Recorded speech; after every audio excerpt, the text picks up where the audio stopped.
प्रिय दर्शकों, मैं आप सभी का इस क्रमबद्ध बाइबल अध्ययन कार्यक्रम सत्य वचन में पुनः हार्दिक स्वागत करती हूँ। मैं आशा करती हूँ कि आप सब इस अध्ययन के द्वारा अवश्य ही आशीष प्राप्त कर रहे हैं। मित्रों, पिछले अध्ययन में हमने कैन और हाबिल के जन्म को देखा था और पाप के परिणाम को। आज हम उत्पत्ति की पुस्तक अध्याय 4 और उसके पद 8 से अध्याय 5 के 5 पद तक का अध्ययन करेंगे। इसमें हम कैन द्वारा अपने भाई हाबिल की हत्या और आदम की वंशावली को देखेंगे। तो आइए हम परमेश्वर के दास के द्वारा इसकी सच्चाई को समझें और सीखें।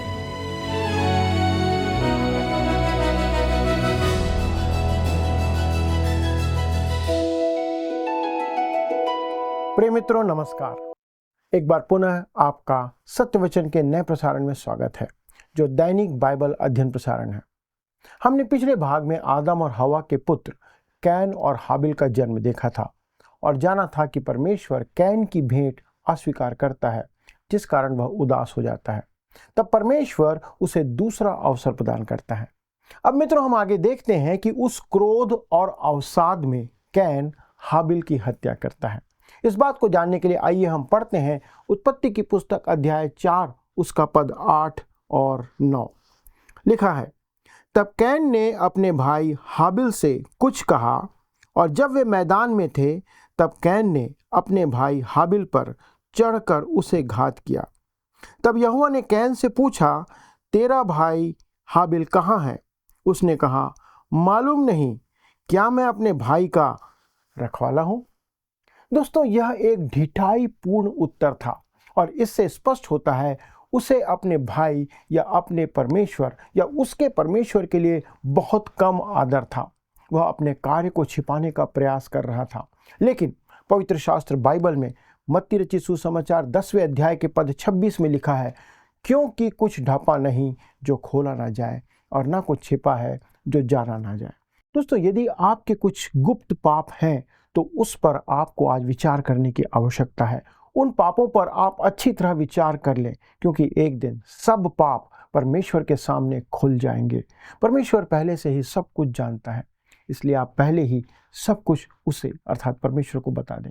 कैन यह कहने का प्रयास कर रहा था कि वह पापी या अपराधी नहीं है और कहता है, क्या मैं अपने भाई का रखवाला हूँ? मित्रों, यह कितना निर्लजतापूर्ण उत्तर है जो कि कैन यहाँ पर कहता है।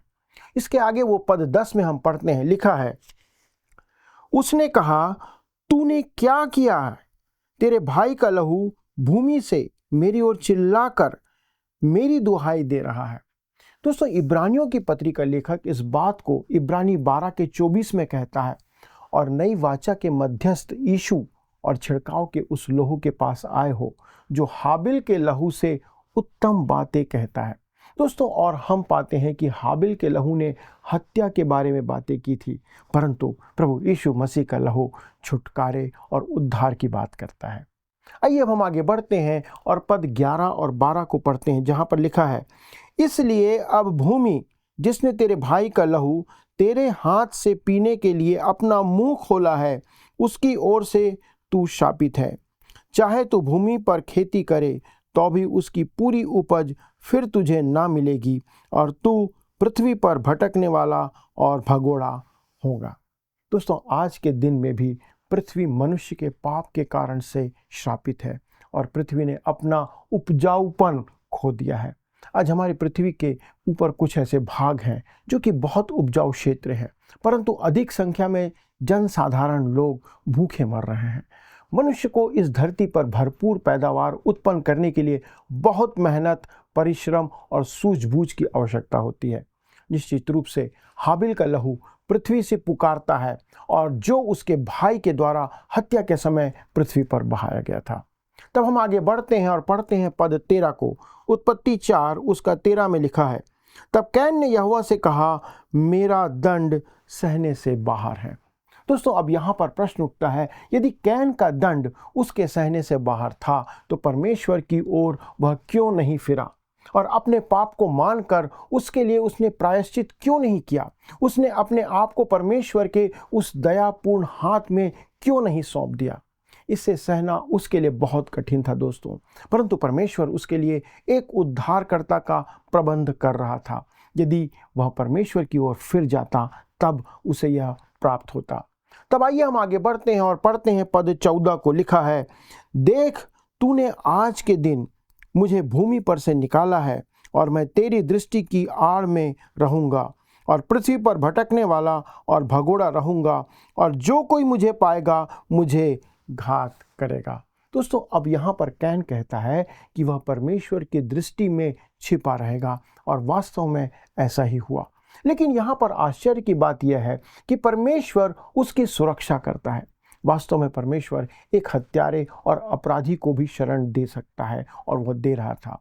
तब इसके आगे पद 15 में हम पढ़ते हैं, क्या लिखा है, इस कारण यहोवा ने उससे कहा, जो कोई कैन को घात करेगा उससे 7 गुना बदला लिया जाएगा। और यहोवा ने कैन के लिए एक चिन्ह ठहराया, ऐसा ना हो कि कोई उसे पाकर मार डाले। दोस्तों, यहाँ पर मैं नहीं जानता कि वह चिन्ह जो ठहराया परमेश्वर ने वो क्या था। इस विषय में बहुत से लोगों के अलग अलग विचार हैं, तो मैं उसमें अपना एक और विचार जोड़ना नहीं चाहता। परंतु हम देखते हैं कि परमेश्वर कैन की सुरक्षा करता है। इस समय तक परमेश्वर ने हत्या के संबंध में कोई भी व्यवस्था नहीं दी थी, लेकिन कैन एक पापी था, परंतु वो आज्ञा उल्लंघन करने वाला पापी नहीं था, क्योंकि उस समय तक हत्या के संबंध में कोई व्यवस्था, कोई कानून और कोई आज्ञा नहीं दी गई थी। उसका सबसे बड़ा पाप यह था कि उसने परमेश्वर को ग्रहण योग्य बलिदान या भेंट नहीं चढ़ाया था। जो कुछ उसने परमेश्वर के लिए लाया उसमें उसके कार्य बुरे थे और उसने अपने भाई की हत्या करने के द्वारा उस बुराई को जो उसने परमेश्वर के विरुद्ध किया था प्रकट किया। अब दोस्तों, हम आते हैं अगले विषय पर, जो है कैन की संतान और एक ऐसा वंश जो परमेश्वर से रहित है। हम देखते हैं कि कैन परमेश्वर से दूर चला जाता है और वह एक ऐसी सभ्यता या ऐसी जाति का निर्माण करता है जो पूर्णतः परमेश्वर से दूर थी, परमेश्वर के विमुख थी। अर्थात कैन की संतानों ने परमेश्वर रहित सभ्यता का निर्माण किया। उसकी सारी संतानें परमेश्वर से दूर बनी रही। उत्पत्ति 4 उसके 16 में हम पढ़ते हैं, लिखा है, तब कैन यहोवा के सन्मुख से निकल गया और नोद नामक देश में जो अदन के पूर्व की ओर है रहने लगा। दोस्तों, मैं जानता हूं कि आज भी बहुत से ऐसे लोग हैं जो चर्च में होते हुए भी, विश्वासी होते हुए भी, कलीसिया में होते हुए भी, तब भी वे नोद जैसे देश में वास करते हैं। लेकिन मैं यह नहीं जानता कि वह वास्तविक नोद, वो स्थान कहाँ है। कई बार मैं विचार करता हूँ कि वह स्थान कहाँ हो सकता है, परंतु यह एक कल्पना मात्र हो सकती है। हमें बताया गया है कि कैन उस स्थान से निकलकर नोद देश में वास करने लगा। तब पद 17 में लिखा हुआ है, जब कैन अपनी पत्नी के पास गया तब वह गर्भवती हुई और उसने हनोक को जन्म दिया और कैन ने एक नगर बसाया और उस नगर का नाम अपने पुत्र के नाम पर हनोक रखा। दोस्तों, मनुष्य एक अरसे से ऐसा करते आ रहा है। वह शहरों, कस्बों, मार्गों का नाम और अन्य स्थानों का नाम अपने प्रियों और अपने नाम पर रखता आ रहा है। आप मसीही क्षेत्र में भी ऐसा देख सकते हैं कि लोग अपने नाम पर ही स्कूल या संस्था चलाते हैं। मनुष्य को ऐसा करने में खुशी और आनंद मिलती है, चाहे वे मसीही संप्रदाय के हों या फिर कैन के वंश के हों। परंतु यहाँ पर नगरीय और शहरी जीवन का आरंभ होते हुए हम देख सकते हैं, जिस प्रकार लिखा है कि कैन ने फिर एक नगर बसाया और उस नगर का नाम उसने अपने पुत्र के नाम पर हनोक रखा। दोस्तों, आज मनुष्य के लिए शहर एक बड़ी समस्या बन चुका है। लोग कहते हैं कि आज शहर समाप्त हो रहे हैं, फिर भी संसार के सभी कोने से लोग शहर की ओर भागते हुए दिखाई देते हैं। तब हम पद 18 और 19 में पढ़ते हैं, लिखा है, हनोक से इराद उत्पन्न हुआ और इराद से महुयाएल उत्पन्न हुआ और महुयाएल से मतूशाएल और मतूशाएल से लेमेक उत्पन्न हुआ। लेमेक ने 2 स्त्रियां ब्याह ली, जिनमें से एक का नाम आदा और दूसरी का नाम सिल्ला था। दोस्तों, यहाँ पर बहुपत्नीवाद या एक से अधिक पत्नी रखने की प्रथा हम आरंभ होते हुए देखते हैं। यहाँ पर हम देखते हैं कि लेमेक वह कार्य कर रहा था जो परमेश्वर की इच्छा के और उसकी योजना के विपरीत था, और परमेश्वर ने जो मनुष्य के लिए नियुक्त किया था वह उसके विपरीत चलना आरंभ करता है। जो कैन की संतानों में से था। आप बाइबल में कहीं भी यह नहीं पाएंगे कि परमेश्वर ने एक से अधिक पत्नी रखने की अनुमति मनुष्यों को दी है। यदि आप उस वृत्तांत को ध्यानपूर्वक पढ़ेंगे तो आपको ज्ञात होगा कि परमेश्वर इसका तिरस्कार करता है। परमेश्वर बहुपत्नीवाद का तिरस्कार करता है, इसका विरोध करता है। वह इसका विवरण भी देता है क्योंकि वह ऐतिहासिक विवरण दे रहे हैं और यही उसका आधार है जिसे हमें यहाँ पर दिया गया है। दोस्तों, यहाँ पर हम देखते हैं कि उसकी एक पत्नी का नाम था आदा। आदा का अर्थ है आनंद, खुशी या श्रृंगार, सजावट। दोस्तों, मेरा विचार है कि यह वह पहली स्त्री है जिसने सौंदर्य प्रसाधनों को बढ़ावा दिया, उसने श्रृंगार करना आरंभ किया। और यहाँ पर दूसरी पत्नी का नाम है सिल्ला और सिल्ला का अर्थ है छिपाना। दोस्तों, इससे मैं यह समझ पाता हूँ कि वह नखरेबाज स्त्री थी, वो नखरा करने वाली स्त्री थी। लेमेक ने 2 स्त्रियों को अपनी पत्नियां कर ली और यह निश्चित है कि वह समस्या में पड़ गया था। इसके आगे हम देखेंगे कि उनका क्या हुआ दोस्तों, लेकिन यहाँ पर वह सभ्यता आरंभ हुई जो कैन की सभ्यता कहलाती है। कैन के वंशों से यह सभ्यता आरंभ हुई जिसमें कि बहुपत्नीवाद और श्रृंगार और इन सारी बातों को आप देख सकते हैं। तब उत्पत्ति 4 अध्याय के पद 20 में लिखा है, आदा ने याबाल को जन्म दिया। वह तंबुओं में रहना और पशुपालन इन दोनों रीतियों का प्रवर्तक हुआ। दोस्तों, यहाँ पर लिखा है वह तंबुओं में रहने वाला पिता था। बहुत समय के बाद पौलुस प्रेरित भी तंबू बनाने वाला काम करता था, परंतु यहाँ पर तंबू बनाने वाला पहला ठेकेदार हमें देखने को मिलता है। और आगे लिखा है और जानवरों का पालन करने वाला, अर्थात यहाँ पर वह पहली पशुपाला का संस्थापक हो जाता है। पद 21 में लिखा है आगे, और उसके भाई का नाम युबाल था। वह वीणा और बांसुरी आदि बाजों के बजाने की सारी रीति का प्रवर्तक हुआ। दोस्तों, यहाँ पर संगीतकारों का आरंभ होते हुए हम देखते हैं। जब हम आज आधुनिक संगीत सुनते हैं तो मुझे लगता है कि आप में से कई लोग मुझसे सहमत होंगे कि यह कैन की सभ्यता से आरंभ हुआ है। तब पद 22 में आगे लिखा हुआ है, और सिल्ला ने भी तूबल कैन नामक एक पुत्र को जन्म दिया।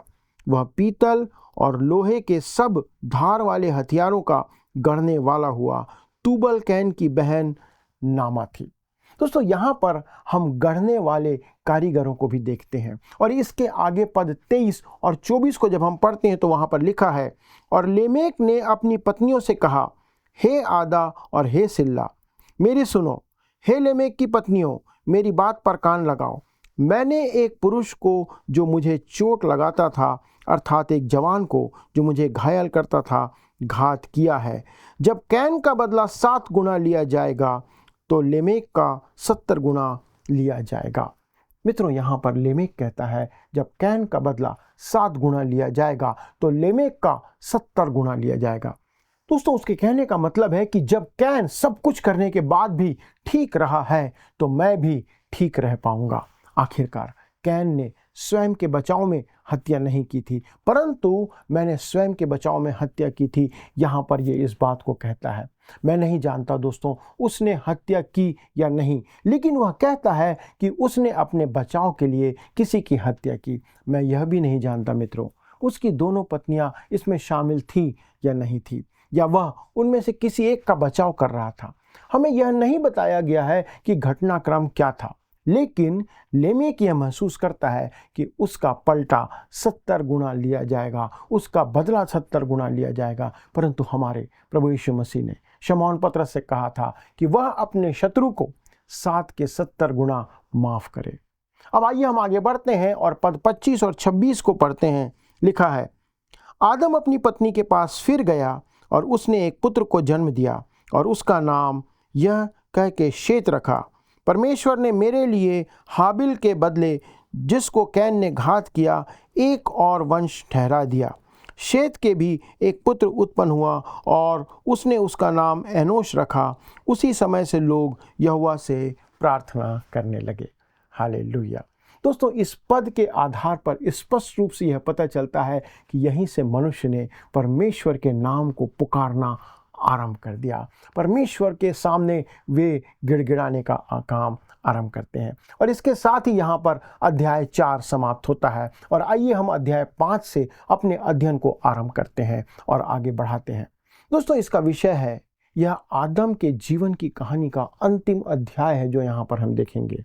इसमें हनोक की रोमांचक कहानी भी शामिल है तथा हनोक से नूह की वंशावली का अध्याय है, इसे हम यहाँ पर देखते हैं।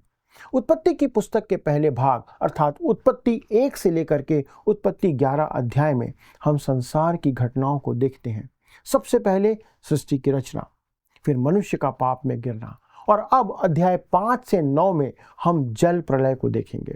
अध्याय 5 में हमारे पास शेत से आरंभ होती हुई आदम की वंशावली का वर्णन मिलता है। हमें कैन की वंशावली भी बताई गई थी जो अब छोड़ दी जाती है। इसका उल्लेख पुनः तब ही किया जाएगा जब इस धर्मी की वंशावली पूरी हो जाएगी। उत्पत्ति की पुस्तक में आप इसी क्रम को देख सकते हैं दोस्तों। यदि एक प्रकार से देखा जाए तो उत्पत्ति की पुस्तक का 5वां अध्याय सबसे अधिक निराशाजनक और बाइबल में सबसे अधिक उदासी से भरा हुआ अध्याय है। दोस्तों, इसका कारण है कि यह कब्रिस्तान से होकर चलने जैसा अनुभव प्रदान करता है। यहाँ पर हम मृत्यु की अति को देखते हैं। परमेश्वर ने आदम से उत्पत्ति 2 के 17 पद में कहा था, क्योंकि जिस दिन तू उसका फल खाएगा उसी दिन अवश्य मर जाएगा। और आदम की सभी संतानों की मृत्यु हम देखते हैं कि हो जाती है। पहला कुरिन्थियों 15 अध्याय के पद 22 में पौलुस कहता है, जैसे आदम में सब मरते हैं। तो दोस्तों, हम देखते हैं आदम की वंशावली का अंतिम अध्याय। आइए हम पढ़ते हैं अध्याय 5 और उसका पहला और दूसरा पद। लिखा है, आदम की वंशावली यह है, जब परमेश्वर ने मनुष्य की सृष्टि की तब अपने ही स्वरूप में उसको बनाया। उसने नर और नारी करके मनुष्यों की सृष्टि की और उन्हें आशीष दी, और उनकी सृष्टि के दिन उनका नाम आदम रखा। दोस्तों, लिखा है उन्हें आशीष दी और उनकी सृष्टि के दिन उनका नाम आदम रखा। इस बात पर ध्यान कीजिए, आदमी नहीं पर आदम कहा।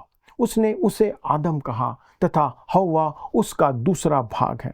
दोस्तों, अब हम देखते हैं लिखा है आदम की वंशावली। दोस्तों, यह अभिव्यक्ति दूसरी बार हमें नए नियम की पुस्तक के आरंभ में पढ़ने को मिलती है और वहाँ इसे यीशु मसीह की वंशावली कहा गया है। ये 2 पुस्तकें हैं दोस्तों, या 2 पुस्तकों के जैसा हम पहले से देखते आ रहे हैं कि 2 वंशावलियाँ, 2 वंशक्रम और दोनों एक दूसरे के विरोधी हैं। दोस्तों, शैतान के वंश और प्रभु यीशु मसीह के वंश के बीच का संघर्ष जो है, ये युद्ध लंबा चलने वाला है और लंबा चलेगा। दोस्तों, अब जिस वंश का हम अनुसरण कर रहे हैं वह शेत का वंश है, वो पवित्र लोगों का, और यही वंश है जिस वंश से प्रभु यीशु मसीह अंततः आने वाला है। आइए हम आगे बढ़ते हैं और पढ़ते हैं पद 3 को। उत्पत्ति 5 उसका पद 3 लिखा है, जब आदम 130 वर्ष का हुआ तब उसके द्वारा उसकी समानता में उस ही के स्वरूप के अनुसार एक पुत्र उत्पन्न हुआ। उसने उसका नाम शेत रखा। दोस्तों, इस वचन के अनुसार जब आदम 130 वर्ष का हुआ, दूसरे शब्दों में यदि कहें तो परमेश्वर ने आदम को रचा तो उसे क्या 30 साल का या 45 साल का उसने बनाया था, ये हम नहीं जानते और मैं भी नहीं जानता। लेकिन कुछ भी कहना एक कोरी कल्पना होगी कि आदम कितने वर्ष का बनाया गया था परमेश्वर के द्वारा। यदि उसने उसे उतने ही उम्र का बनाया तो क्या उतने ही साल का वह था? परंतु परमेश्वर उसे किसी भी उम्र का बना सकता था, चाहे वो 20 हो, चाहे 50 हो या 100 हो। इस बात पर मैं कह सकता हूँ कि यह पृथ्वी की उम्र के विषय में पूछे गए बहुत से प्रश्नों का उत्तर देता है कि यह कितनी पुरानी बात है। इसलिए जब कोई कहता है कि यह पत्थर, या किसी पत्थर को आप देखते हैं और कहते हैं कि अरबों साल पुराना है, जबकि वे वास्तव में नहीं जानते कि वह कितना पुराना हो सकता है। हो सकता है कि जब परमेश्वर ने उन्हें रचा तो उसने उन्हें 2 या 3 अरब साल पहले बनाया रहा होगा। यहाँ पर एक महत्वपूर्ण बात यह है कि जब आदम 130 वर्ष का हुआ या उसने इतना लंबा समय व्यतीत कर लिया, तब उसके अपने स्वरूप में उसके समान एक पुत्र उत्पन्न हुआ। आदम को परमेश्वर की समानता में रचा गया था। इस बात को ध्यान दीजिए, आदम को परमेश्वर की समानता में रचा गया था। और अब हम आगे देखते हैं कि उसके पुत्र किस रीति से रचे जाते हैं। आइए हम पढ़ते हैं उत्पत्ति 5 अध्याय उसका 4 और 5 पद। लिखा है, शेत के जन्म के पश्चात आदम 800 वर्ष जीवित रहा और उसके और भी बेटे बेटियां उत्पन्न हुई। इस प्रकार आदम की कुल आयु 930 वर्ष की हुई। तत्पश्चात वह मर गया। दोस्तों, अब हम कब्रिस्तान के जगह में आ जाते हैं और वहाँ से आगे बढ़ते हैं और देखते हैं कि क्या लिखा है। आदम के और भी बेटे बेटियां उत्पन्न हुई। इस प्रकार आदम की आयु 930 वर्ष की हुई। तत्पश्चात वह मर गया। इस बात को ध्यान रखिए कि आदम शारीरिक तौर पर मर गया। पद 8 में हम पढ़ते हैं कि शेत के साथ क्या हुआ। शेत भी मर गया। उसका पुत्र उत्पन्न हुआ जिसका नाम एनोश था। तब हम उसके आगे पढ़ेंगे कि उसका क्या हुआ। पद 11 में हम पढ़ते हैं दोस्तों कि वह भी मर गया, परंतु उसका एक पुत्र हुआ जिसका नाम केनान था। और तब उसके बाद हम देखते हैं कि केनान के साथ क्या हुआ। पद 14 में हम आगे पढ़ते हैं कि वह भी मर गया। और फिर केनान का एक पुत्र हुआ जिसका नाम महललेल था। और फिर उसके साथ क्या हुआ दोस्तों। पद 17 में लिखा है कि वह भी मर गया। पर महललेल का एक पुत्र जिसका नाम येरेद था वह भी उत्पन्न हुआ। और पद 20 में लिखा है कि वह भी मर गया। मित्रों, यही क्रम आगे बढ़ता गया और आज भी मृत्यु हमारे शरीर पर, मनुष्यों के ऊपर राज्य करती है। आइए हम इस शारीरिक मृत्यु से नहीं पर अपने आत्मिक और अनंत मृत्यु के प्रति सजग रहें, जिसके बाद हम परमेश्वर से कभी मिल नहीं सकते। परमेश्वर ने उसे बचाने के लिए पूरा इंतज़ाम कर दिया था। और अगले प्रसारण में, इसके अगले अध्ययन में हम देखेंगे कि आगे बढ़ते हुए कि परमेश्वर इसके बाद और क्या क्या बात हमें सिखाना चाहता है। आइए दोस्तों, परमेश्वर को धन्यवाद दे कि यद्यपि शारीरिक मृत्यु हमारे जीवन में आई, परंतु उसने आत्मिक मृत्यु से बचाने का प्रबंध हम सभी के लिए कर रखा है। आइए प्रार्थना करें। स्वर्गीय पिता, हम धन्यवाद देते हैं। आप अनुग्रहकारी और दयालु परमेश्वर हैं। प्रभु, आज यद्यपि मृत्यु मानव जाति पर राज्य करती है, परंतु आपने मनुष्य को अनंत मृत्यु से बचाने का उपाय किया है। प्रभु, हम धन्यवाद देते हैं कि शेत के वंश से प्रभु आपने वायदा किया, आपने प्रतिज्ञा किया और प्रभु यीशु मसीह समय आने पर इस संसार में आया, जो व्यवस्था के अनुसार हमारे लिए मारा गया और हमारे लिए जी उठा, और आज हम उसके द्वारा से अनंत जीवन प्राप्त कर सकते हैं। पिता परमेश्वर, हम प्रार्थना करते हैं हमारे सभी दर्शकों के लिए। पिता परमेश्वर, कितने हैं जो चाहते हैं कि उनकी बीमारी के लिए प्रार्थना की जाए, कितने हैं जिनके पारिवारिक जीवन की समस्याओं के लिए उन्होंने प्रार्थना निवेदन दिए हैं। पिता परमेश्वर, हम विनती करते हैं प्रभु, हर एक दर्शक जो हमारे साथ इस समय जुड़ा हुआ है, उनके जीवन में कोई भी समस्या क्यों ना हो, यदि वे शारीरिक तौर पर कमज़ोर हैं, बीमारी में हैं, असाध्य रोगों से जूझ रहे हैं, पिता परमेश्वर अपना हाथ बढ़ाएं, उन्हें स्पर्श करें, उनके जीवन में चंगाई प्रदान करें। क्योंकि हम ये विश्वास करते प्रभु कि दवाइयाँ हम खाते हैं लेकिन चंगाई प्रभु आप देते हैं। इसलिए प्रभु, हमारा विश्वास और भरोसा आप पर है, आपकी सामर्थ पर है। हमारी विनती प्रभु यीशु ख्रिस्त के नाम से आपके सन्मुख रखते हैं, इसलिए सुने और अपनी महिमा के लिए ग्रहण करें। आमीन। अगले प्रसारण तक परमेश्वर का अनुग्रह, उसकी उपस्थिति आपके साथ बनी रहे। प्रभु आपको आशीष दे। प्रिय मित्रों, मुझे आशा है कि आज के इस अध्ययन के द्वारा आप अवश्य ही बहुत सी महत्वपूर्ण बातों को सीख पाए हैं और इससे आपको आशीष भी प्राप्त हुई है। आज के अध्ययन में हमने कैन के द्वारा अपने भाई हाबिल की हत्या और आदम की वंशावली को देखा। हमने देखा कि कैसे कैन ने अपने ही भाई की हत्या कर दी। ये वास्तव में पाप का परिणाम है जो आदम ने परमेश्वर की आज्ञा न मानकर प्राप्त की थी। मित्रों, मनुष्य आज भी उस परिणाम को भुगत रहा है, लेकिन हमारे लिए यीशु में उद्धार का प्रबंध है। क्या आपने पाप किया है? तो आज मौका है इससे बचने का। आप अवश्य इस पर विचार करें। आइए अब हम प्रश्नों को देखें। पिछले प्रश्न का उत्तर है सी, यहोवा। यहोवा ने कैन से कहा, तू क्रोधित क्यों हुआ?